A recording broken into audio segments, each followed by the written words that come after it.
welcome to Show Me the Money. This is how you get business buy-in for a small organization to start your security program. It is also known as, are you sure you want to be a CISO? I'm not so sure you want to do that. I'm going to spend a few minutes talking about myself because I'm fucking awesome. And thank you. And I like me a lot. So this is my mug with my mug. I'm Carlota Sage. I am a virtual CISO principal, meaning I'm really good at being a vCISO, I guess, I don't know, with a company called Fractional CISO. Fractional CISO serves small, mid-sized organizations, usually sub 200 employee organizations. They're small enough that they can't hire a full-time CISO. They're not ready for that step. But they've also recognized, oh, hey, that security stuff is kind of important, especially to sales. Who knew?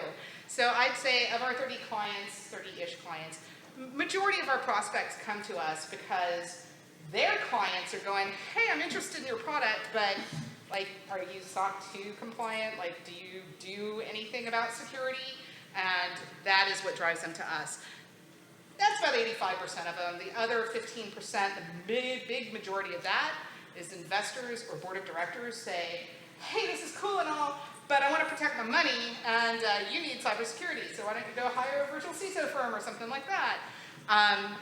That tiny little 1%, I have exactly one customer out of 30 that came because they had an incident. So the good news is that small and mid-sized businesses are looking at this earlier, and they're taking it more seriously.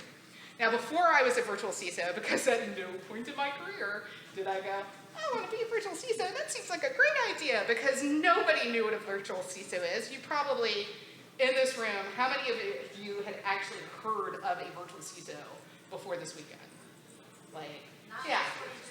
Only because you knew me, right? So, like, it's a growing niche because smaller and smaller organizations do need security, and they need that strategic advisement. We are purely strategic advisement. We do not do any hands-on work. If you want somebody to come in and do tappy-tappy stuff, I either tell you, I look at your job description and tell you, yeah, that looks like a good job description, I'll interview top 3 candidates, or I say, you know, my client over here is using this MSP or this MSSP, whatever, this consulting group, I'll make an introduction, but then I step out because I don't do that, I'm purely advisory. Before I became a vCISO, though, I spent a lot of time in Silicon Valley high tech. I mostly spent my time doing large-scale content management systems, help centers, knowledge bases, that sort of thing. So if you go to support.netgear.com or help.netflix.com, those were my babies back in 2010, 2012. From what I can tell, Netflix actually hasn't changed it, so I guess I did a good job because they got the money to spend. And for support websites, it's really easy to prove ROI. So it was great for me to say, hey, you know, if you spend $140,000 setting this piece up, or $240,000, whatever it cost, I can save you X amount of money in call center operations. So that is a direct, here's the money you spend, here's the money I'm going to save you, let's do it. Much easier kind of sell, especially at scale. That whole process is called knowledge strategy. And that knowledge strategy boils down to people, processes, and technology. You hear that a lot in cybersecurity because cybersecurity is a knowledge industry. So I spent my time at Netgear, Netflix. I did a stint at Facebook consulting to them. And then I took a little 6-week contract with a tiny company called FireEye back in 2013. And 5 years later, when I quit, I was like, oh, you know, I didn't like the company so much, but this industry is amazing. So here I am. I actually started out on their IT operations side. I hopped over to their support operations side because, again, I'm really good at metrics, right? And one day, their community person came to me and said, hey, I can't find any product documentation for the IPMI product. And I'm like, you didn't even Google that because IPMI is a hardware standard, bro. It's not. Are you, okay, what's going on out there in those communities? What questions are getting answered or asked? And it turned out a lot of random questions were getting asked, right? Security covers a lot of areas. Sometimes it's networking, sometimes it's hardware, sometimes it's product.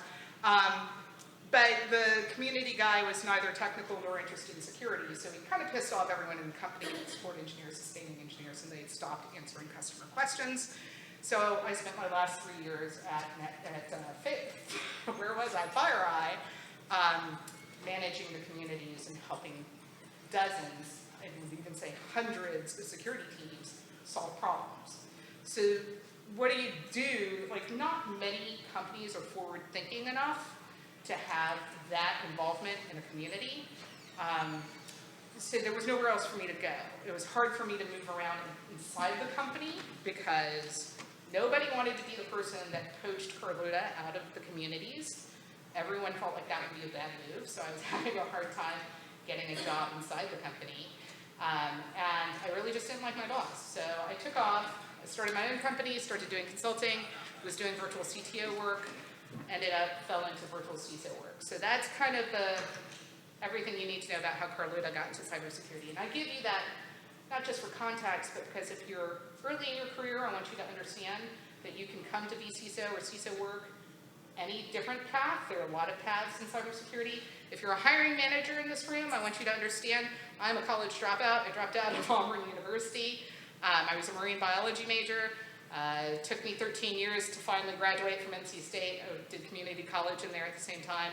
Eventually went back for my master's at Columbia University. The Carlota who graduated from Auburn University and the Carlota who graduated from Columbia, same amount of talent and skill. I was just a lot more expensive on the other side. So I am a big proponent of not requiring certs, not requiring degrees, and I will die on that hill. The other thing that I do, I am on the board of directors for the Diana Initiative, which is an inclusivity and cybersecurity group.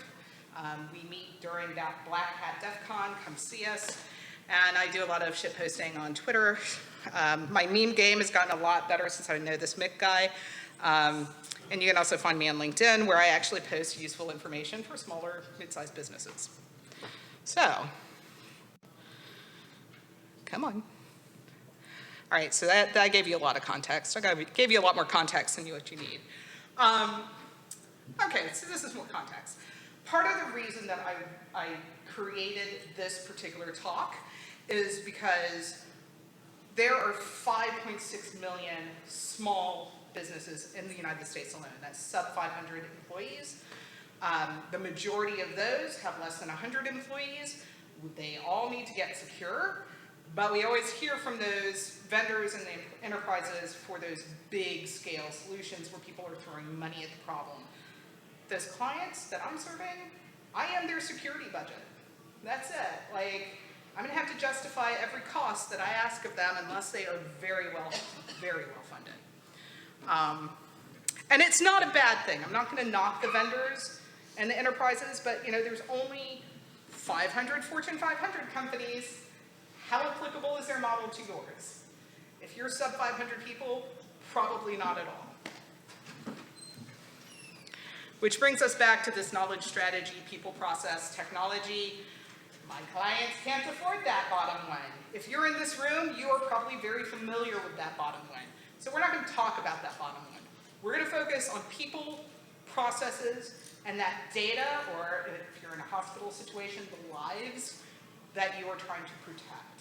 So if you're looking for a technical vCISO talk, now's your time to escape.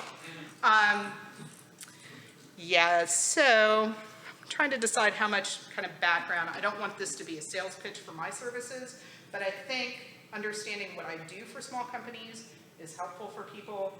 Basically, when you engage me, you get a cybersecurity analyst, we do a gap analysis. You are here, I need you to be here for some basic level of cybersecurity. All of our cybersecurity programs are meant to feed into compliance programs, because we all know compliance does not equal security. So we are very much about security first, even if you're coming to us saying, I want SOC 2 compliance. I'm like, great, that's great. We're gonna get you secure, and along the way, we're gonna get you compliant. We do a lot of stuff. We look at your AWS configurations. We do all of that stuff. So for our purposes, though, just from that people, process, technology perspective, I want to focus on the people lens first. There are a lot of concepts here. You are not your average customer. If you are in cybersecurity, you are automatically not anything like the people you serve, whether they're internal customers or external customers. And I cannot stress this enough. Your job is to make them secure. Their job is to produce something. You've got to find a way to set your expectations realistically. Like, it's great. If I can teach people to not click on links, awesome, right? They are doing what I need them to do. I can't expect too much more, a little more. But it's important that we recognize that our customers don't think like us. It's very different. You cannot succeed in cybersecurity with securing an organization if others in your organization are not invested in your success. So you have to be empathetic. If you are thinking about being some kind of BCISO role, you have to be approachable. You know, and as Mick was talking earlier in his keynote, he was like, Russia's gonna get you. Yeah, I can't, he's right, you can't do that. He's talking to 20-year-olds, I'm talking to business folks. But I've got to make it seem like I really care about what they're doing and that I want to hear them, and that's really important. We bandy around, the average CISO tenure is like 2.5 years. And I think that burnout comes because they're approaching it from the security perspective and they're banging their head on this wall over and over again, and they're not stepping back and thinking, this isn't working, I need to try something else. And that something else you try is shutting up, listening for a little while, giving more context on why this is a relay race. I need you to take the baton and run with it. Hand me the baton and I'll run with it. When you give people context, they are more interested in helping you. And my last mantra when it comes to people, any friction that you create to a process is immediately an obstacle. And they will do everything they can to work around that, right? So, multi-factor authentication, let's turn that on, woo! That's great. How many people have been in an IT org, in a small org, I've seen this several times, you turn on multi-factor authentication and everybody just enrages. Turn it on, it's such a pain in the butt, blah, blah, blah, blah, blah. You did not communicate effectively why you're turning this on, when you're turning it on, why it's important to them, why this will, in the long run, help them do their job better, because then I can just bug out. You don't have to call IT as much. You can just, do this. Anytime you are altering somebody else's process, you are potentially creating friction, and that becomes an obstacle. So you have to be very aware about that. That's where change management becomes really important. So, as we hear in Dr. Strange, it's not about you, and it's not about security. It is about making the people in your organization understand why they need to do what you're asking. Why I'm asking you not to click on links marketing, why I'm asking you to turn multi-factor authentication on in LinkedIn and Facebook. I'm going to give you a great example. A couple of months ago, went through a client's marketing team, made sure all of their social media platforms had multi-factor authentication turned on. And of course, somebody can turn that off, You can only confirm once a quarter that it's on.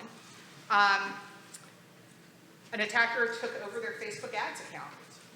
And while that attack, Facebook was on it. They shut that down within 12 hours. They cleared out all the bad guys, that's great. But they didn't turn the account back over to my client for, I think, 8 days. Like, the attackers got kicked out within 12 hours.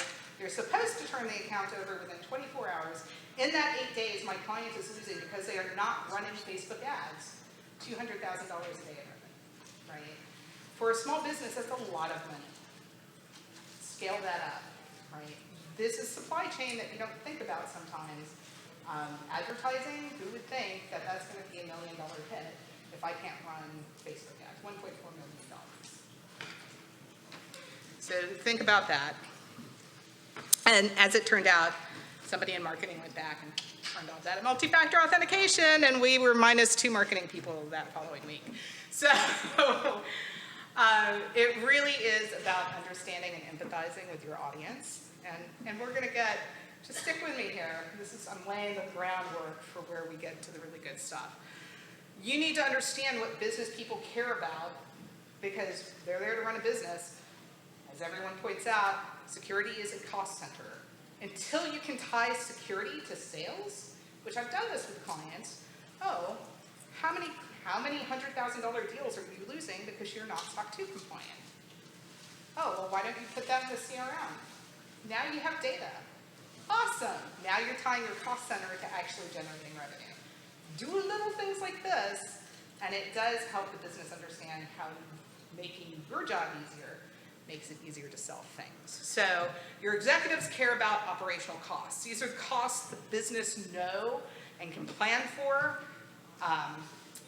and risk. And that is anything that's going to put pressure on the business that's going to spur spending above those known costs. Like, if I know my costs, that's great. Where are the costs that I don't know are coming from? And if you can tie your stuff to any of those risks, now you can actually, as Charlene had with her modeling, if you didn't go next door, if you can put a dollar value to risk, here's how likely a risk is, how much it will cost you if that happens. Here's how much if we spend $30,000 and can prevent $250,000 in unexpected spend, that's really valuable to a CEO and CFO. Most of my clients, I'm dealing with the CFO or the CTO. They don't have a CIO. They probably don't even have an IT person. But about half of my clients, the CFOs, sit in our weekly meetings because they consider this risk management and they feel it's very important. So if you can talk about risk in terms of money, you can really get a CFO on your side. And that's the person you want on the side because they control the money. Your internal customers, what they care about is optimizing their work. They want maximum return for minimal effort. We all want to work smarter, not harder. If you're making it harder for them to work smarter, they're going to ignore you. They want recognition. Shaming does not work. It just doesn't. Stop doing it. One of the most effective things I've seen is in a small company. I don't know how this would scale, but in a small company, in the IT channel, every time somebody sent, hey, I think this is a fish to the IT team, somebody would grab a screenshot, post it into the IT channel or the all-employee channel and say, hey, thanks so-and-so, you're 100% right, this is a phishing email. Appreciate you catching that, right? So now they've thanked someone publicly. They've educated everyone else on the fact that, hey, this is a fake email, don't click on this link, please, right? And it generates a lot of goodwill. You're also now it also gets a little competitive. You want to be the first one to send that thing to the IT group. Yeah, and then if you throw in a couple of $25 Amazon gift cards or Visa gift cards, that's actually a very effective security awareness training program. I kid you not. It is one of the most effective ones that I've seen. But that all ties into success. Right? They need to know that you care that they are good at what they do and that you are enabling it. That's a hard one to do. That's a lot of social engineering. I poured a lot of whiskey in my day. Like I always ran in my in-person, back when I worked in an office, I always ran the weekly whiskey pour. Because it's like, oh, hey, you've done really great this week. Come by the weekly whiskey pour. I'll give you a shot of Macallan 18, right? Like, I'll give you something really good. But it's really important that people feel like you're not holding them back from that success. That's where, that whole department of no becomes a problem. It's easier to get people to feel like, it's easier to get them invested in your success as a security person or as a CISO if they feel like you were invested in their success, right? It's just little tiny bits of psychology.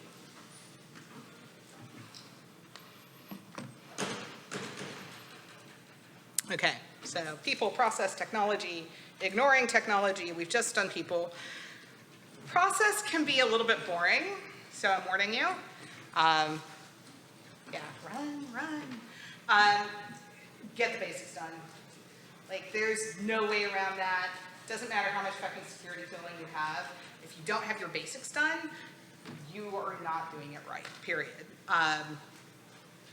hardware, digital asset inventories, data flow, architecture diagrams, policies, plans, patch, change, vulnerability management, cyber insurance. Cyber insurance is one of those things where I end up feeling really geeky because I actually like reading through insurance policies because they're enlightening. We'll put it that way.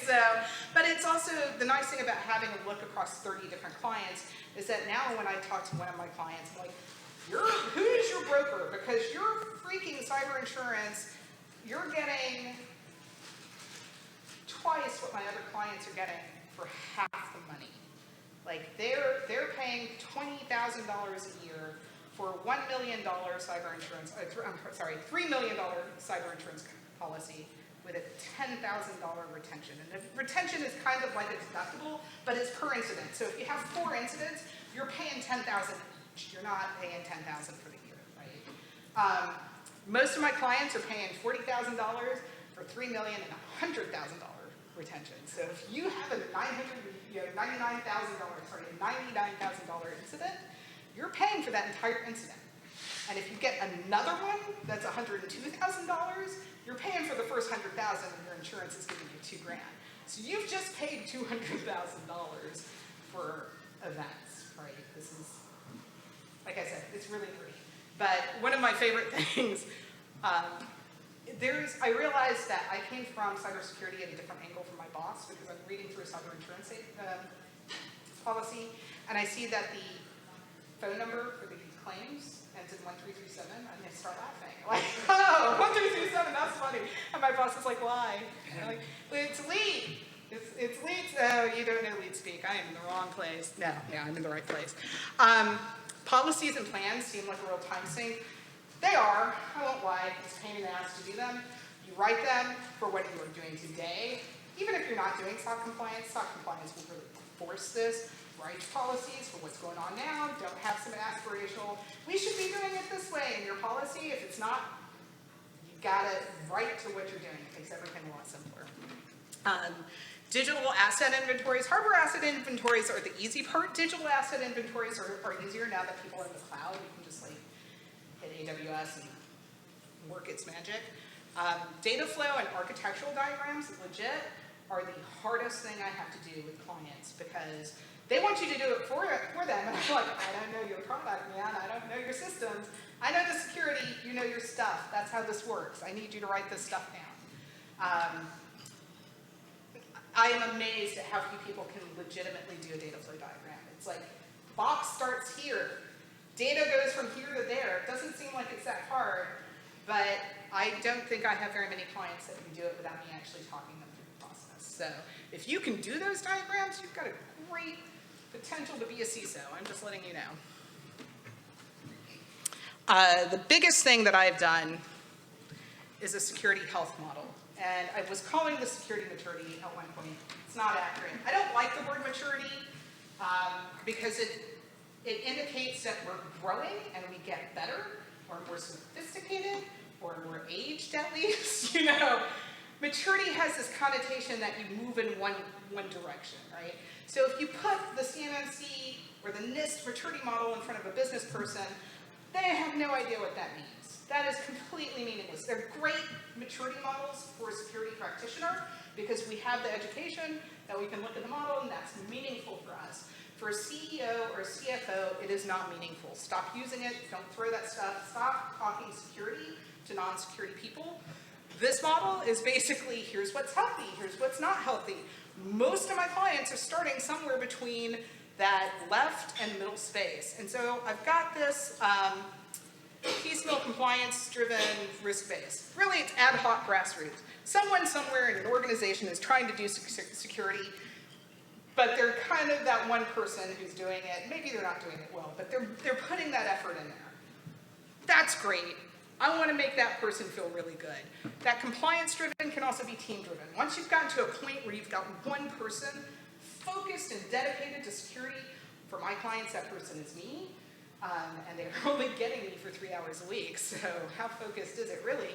But once there is some kind of structure or program around that security, you're moving towards that middle section. That right-hand section, that's advanced. That's where you're getting security tooling, you're getting your SIMs and your, whatever. You're getting more advanced there. I want my people to be in that middle column. If we put this on a 1 to 5 scale, that middle column's a 3. 3 means that it's documented, repeatable, and scalable. That's what I need from my clients. If I can get them to that point, that is very successful. And the way that you measure a security program before you have a security program is that you take this, you put it on a 1 to 5 scale, and you literally ask questions about that. I don't have that in this deck because it's a long kind of assessment. I do have it in my GitHub. It is free. It's under Creative Commons. So if you're in a smaller organization, or you have a friend who's in a smaller organization, or you're just trying to talk about security to non-security people, you're more than welcome to take that. github.com/Carlota/showmethemoney. No $sign in that. But literally, really important and in my contracts, part of the reason the CFO or CTO shows up every week is that our contracts say the executive sponsor will be involved in this process, right?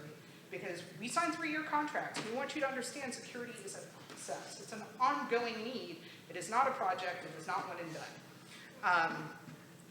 The biggest thing for my clients is just being able to say to their board, here's where we are, here is where we're moving.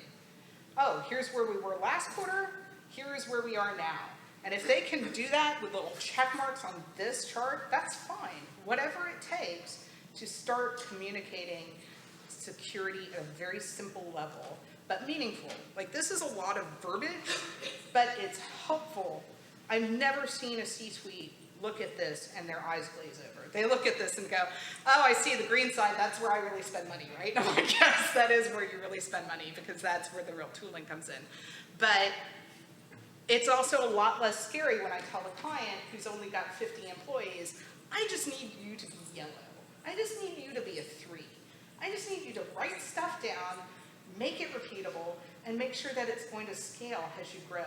Because a lot of my clients, Fractional has 30-ish clients. I have 8 that I serve. Most of mine are e-commerce or SaaS. We have things like a private college. We've got a medical device company. I have a software, a security vendor, a security startup as a client. Why would a security startup need a fractional CISO? Because they're 50 people, and their money is spent on creating product.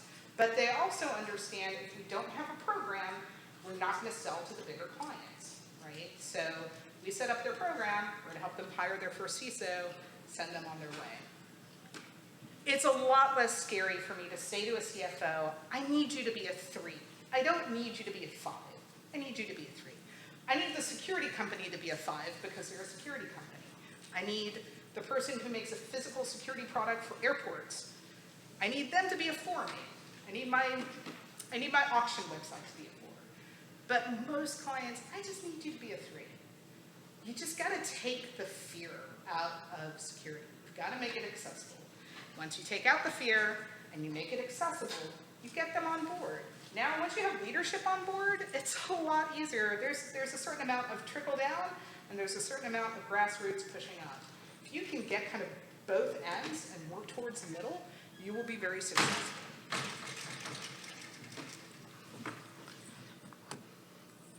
Which brings me to the lens that isn't in our people process technology piece is the money lens, right? How do I get people to pay for security when I can't communicate security to them? Well, now you can communicate security to them. But more importantly, in that same GitHub, I have a bunch of really simple Excel sheets that you can download and start actually conversations. And the first one is a really simple efficiency return on investment.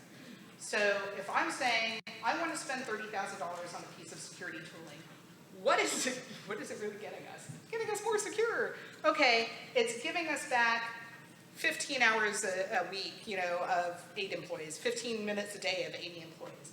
It's giving us something, and that's theoretical. Productivity is a squishy number.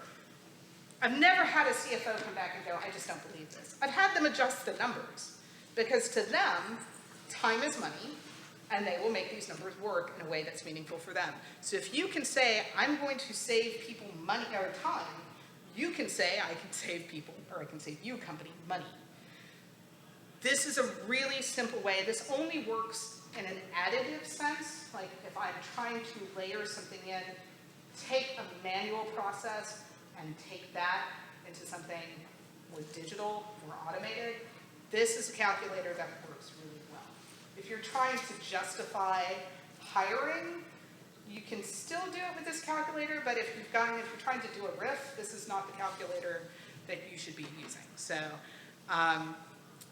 it's really simplistic, but it is valuable because, again, it starts that conversation with the CFO. It says to the CFO, I am trying to speak your language, help me do that. And they will. But more valuable than that are risk and recovery estimates. This is extremely simple, much simpler than what Charlene was showing.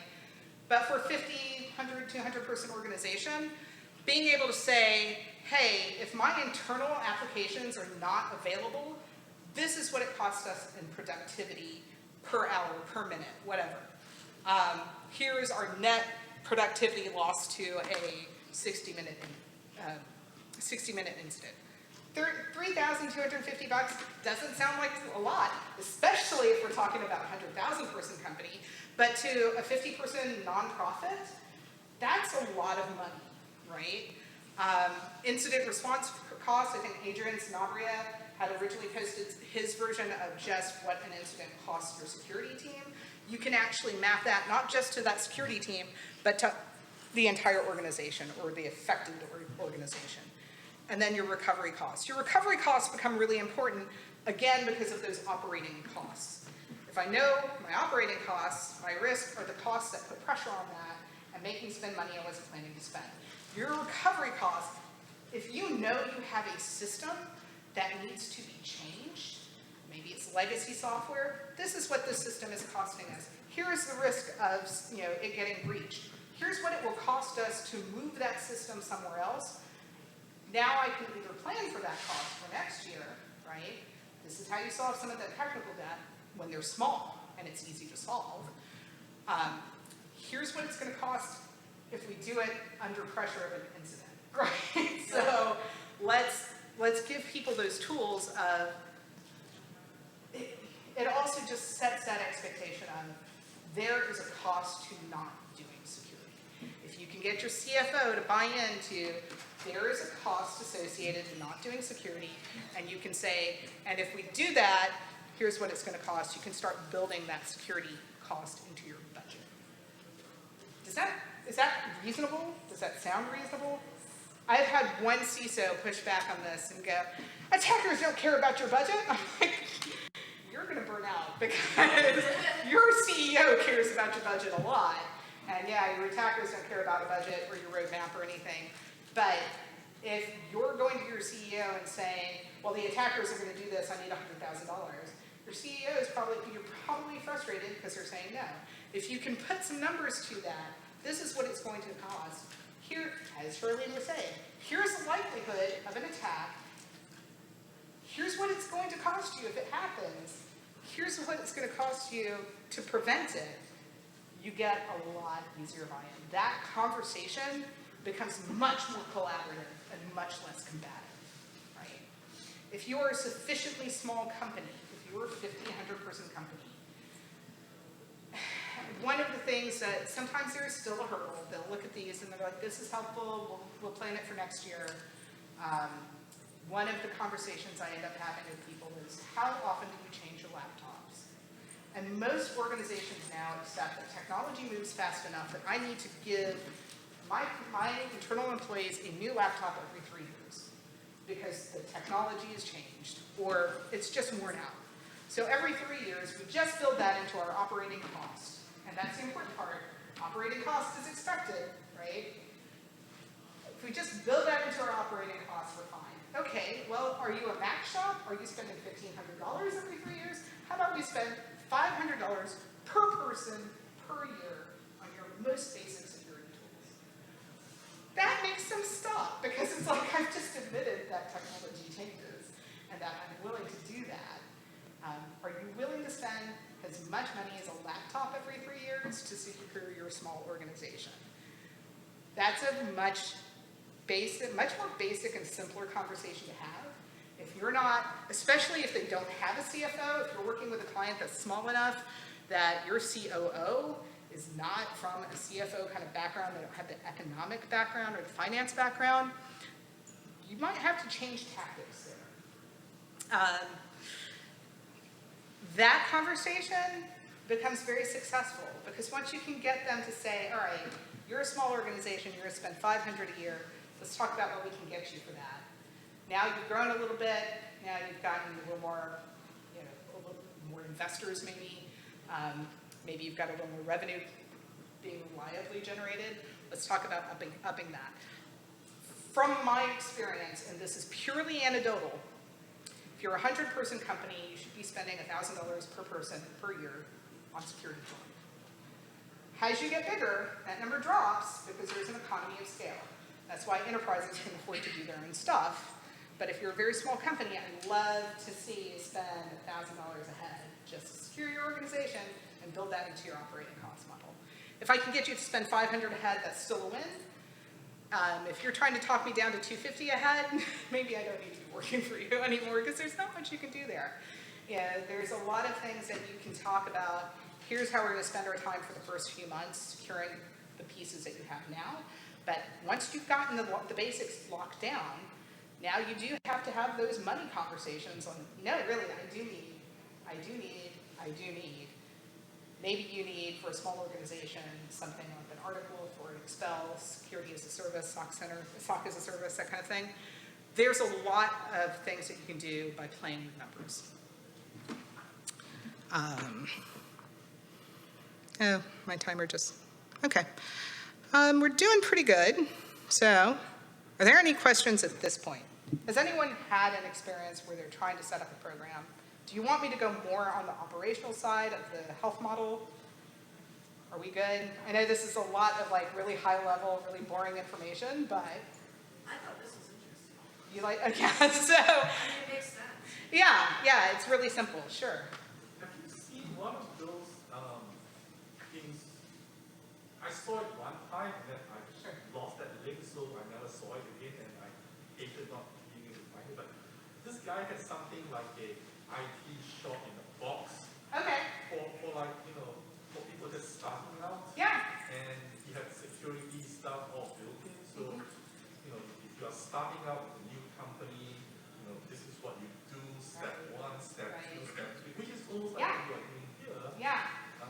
Have you seen that? Usually, I haven't seen it as a, how do I put it? Free to the world, here's what you do, X, Y, and Z. I'm sure there are guides out there.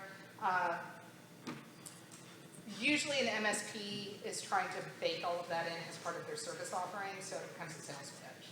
That's how I usually see it. Most of the clients, and it's interesting because we're not cheap. I'll be really frank. For a 100-person company, you're spending $80,000 to $100,000 for my company to help guide you through security. Can you get a vCISO, a solo practitioner, cheaper? Sure, they're $400 an hour, but if you only need 5 hours a month, that's great. If you're willing to do the hands-on work, and I think there are a lot of the CTOs that I work with are willing to do the hands-on work. They just don't know where to start, or they don't have time to sift through all of the information and figure out what's actually useful for them. That's really what they're coming to us for, because we don't, like I said, we're purely strategic, we're purely advisory, we don't do any hands-on work. And what they're trying to do is save that VP of engineering or that CTO and that CIO's time in learning security because they know that it's just going to happen a lot faster if they farm that out. So there are lots of things, and even we have blogs, we write blogs every week on here's what you do, small business, here, you want to understand the difference between SOC 2 compliance vendors, here's a white paper. If you want to understand what's better, Gmail, or what's better for security, Gmail or O365? Hint, it's not Microsoft. Gee, I wonder why. We have a lot of blogs. We do put a lot of that information out there. A lot of consulting agencies do because it's part of our brand. But the amount of time that it takes someone to read through all of that and decide what's relevant to them, it's cheaper for them to come to us or to somebody else, right? So does that answer the question? Yeah, okay. But speaking of such things, I do have some tools and suggestions. Actually, I will come back to this. If you download this, there's actually several tabs that have different loss recovery estimates depending on, like if you're looking at infrastructure or if you are a service provider with a subscription model, great. But the last two tabs on this worksheet actually have links to useful information, number one, like the FBI and Sophos reports, yearly reports, that kind of thing, and summarize some of the kind of the numbers that I look at on a regular basis. It also has links to a lot of open source software. I'm a big fan of Security Onion. I know those guys. They worked with them at Mandiant. They're pretty awesome. Security Onion's free. It's not a SIM, but it's about as close as you're going to get to a SIM for free. If you've got more time than you have money, open source is a really good option. I think the problem is that most teams they're so time constrained that they have to spend money, right? If you're in an organization that has enough warm bodies, like a university, you see a lot more open source use. If you're a developer or you have a large organization that has warm bodies, it's cheaper for them to take open source stuff and build out their own stuff. That's great. If you are a small or mid-sized company, that's usually not an option unless you just have someone who's really passionate about it and willing to do it outside of their regular work. Because at the end of the day, the time that they spend doing this is not time they are spending on producing your product, which is how you generate revenue. And when you're sub 100 people, that becomes super focused. That is your focus. You're trying to generate the revenue so that you can keep people fed, right? And keep the CEO and C-suite happy and rich, ideally, but in a capitalist society at least. So there are lots of things out there. FireEye, well, it's not FireEye anymore, it's Trellix. I should go and check and see if they still have that. They used to have a lot of freeware that was originally developed by Mandiant before we purchased Mandiant. Things like Redline and that sort of thing. Really great resources, free. I don't know if they're maintaining it anymore. I don't know if Mandiant's taken that back. I'll take a look. KnowBe4.com has a list of free IT security tools. I will admit I am not a KnowBe4 training platform fan. I don't like it. But they do have some great links on there. OSIM, OS Query from Facebook, I think. There's a lot of stuff out there. Snipe IT app, that's a really good basic, inventory system. If you're just trying to get something so that you're out of a spreadsheet, at least initially, that's a good way of doing it. So, how much time have we got? We've got a few minutes. Yeah. All right, I wrapped up 6 minutes early. If you want, give me a second, I can actually show you more of that spreadsheet, or we can just talk. I can tell you about interesting experiences on the small business front. Oops, not what I meant to do. What would be useful for you? Do you guys need to hit the bathroom before the keynote? Are we done? Do you have questions? Have I answered all of the questions already? Some of the experience. Some experiences? Okay. Well, I told you about my customer who was losing $200,000 a day because Facebook ads weren't running. I have had some interest. Yeah, I mean, there's some really great people out there trying to do really great stuff, but then you realize they're really built on gum and shoestrings, right? So I had a customer last week come to me and say, hey, we need to migrate our AWS accounts from from an email address to another one. Do we need to use our main domain, or should we use some other domain? So because if our domain gets compromised, then they have access to our AWS. Am I overthinking this? And of course, my first question is, why are you moving your AWS accounts from one account, email address to another? And it's because when they set those up, they were set up on somebody's personal email address, which, right? Like, I'm hoping that's a founder. This was a Friday afternoon at 4:30 questions, so, it's like, well, and when you're doing your gap assessment, you're here, I need you to be here. That's not a question you ask. Where is your AWS account owned? Who owns that? What's the root account email address there? That's not something you think to ask. So they're really entertaining. I did prospect calls were the most fun for me because I actually got talking to a prospective client, And they had had an incident, they called a forensics team, they got everything cleaned up. They were very confident that the people were out, but they felt like, it's clear we need a cybersecurity program, and you cannot help you, can you help us with that? And I'm like, that's great. How did they get into your website? Oh, well, they compromised, what was it? Cold Fusion 2012 server. That's running in an EC2 instance. I was decommissioning Cold Fusion 2002. Like, I didn't know there was even, I laughed out loud. I felt a little bad about it, but the guy was like, no, you can laugh. I've only been here 3 months. I'm the new CTO. This is one of the things I need to clean up. He did become a client, and they are very entertaining. I have clients who are using technology in ways I wasn't expecting. I had it when I first joined Fractional CISO, my first client, they're like, it's a marketing services firm. And I'm like, oh, that's going to be a nice, easy client. They are the most complicated client I have. They have the most complex environment. They've got 250 domains. They've got 60 AWS accounts. They have things in AWS. They have things in GCP. We are not charging them enough, I will be frank. They are really doing stuff that I was not expecting, because what they're doing is they're basically doing online advertising for universities. So they've got that kind of marketing model.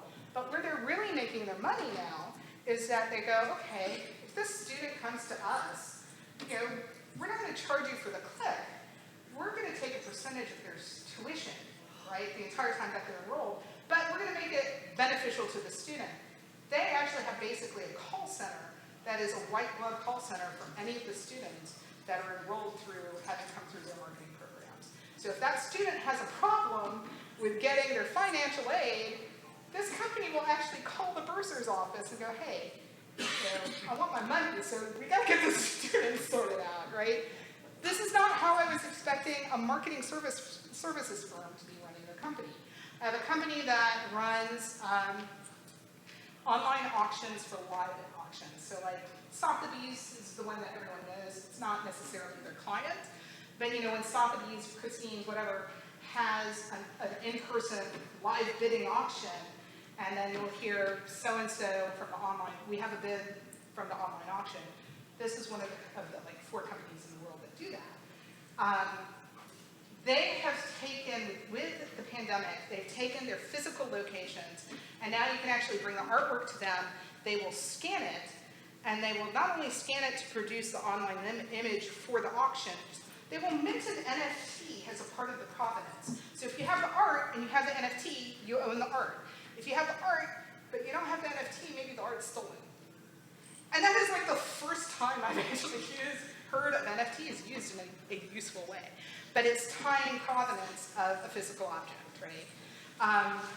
I have clients, like I said, I've got a security client. They are doing interesting things, but if I talk about it, they'll figure out who they are. What else have I got? I've got a client that does, if you go to a dealership website, you can like spin the car on the dealership website, get the 360 model of the car. They do that. That is the only thing they do for dealership websites. That's their whole thing. And they're like 60, 70 people, right? That's great for them. They're expanding in other areas, but it wasn't, they just bought a company out of Eastern Europe who is a neighbor somewhere near the Ukraine. So as I'm doing the secure lifecycle development, secure software lifecycle assessment, and I'm talking to this team in the country of Georgia, just as the Ukraine war is starting. And so like the first 10 minutes of our conversation are always, the first 10 minutes of the first conversation is like, how'd you get into this business? Oh, well in 2014, I was tracking Russian disinformation campaigns. That guy's cool to talk to. It's nothing to do with our product, but he's really cool to talk to. So getting to talk to somebody like that, I was not expecting to like my clients and enjoy actually talking to my clients as much as I do. You don't get to pick your clients. Like, it's whoever signs the contract, and they're like, you're up next. So when you get that, it has really surprised and delighted me how lucky I've been with the clients that I've gotten. They're all very cool. They're doing something neat.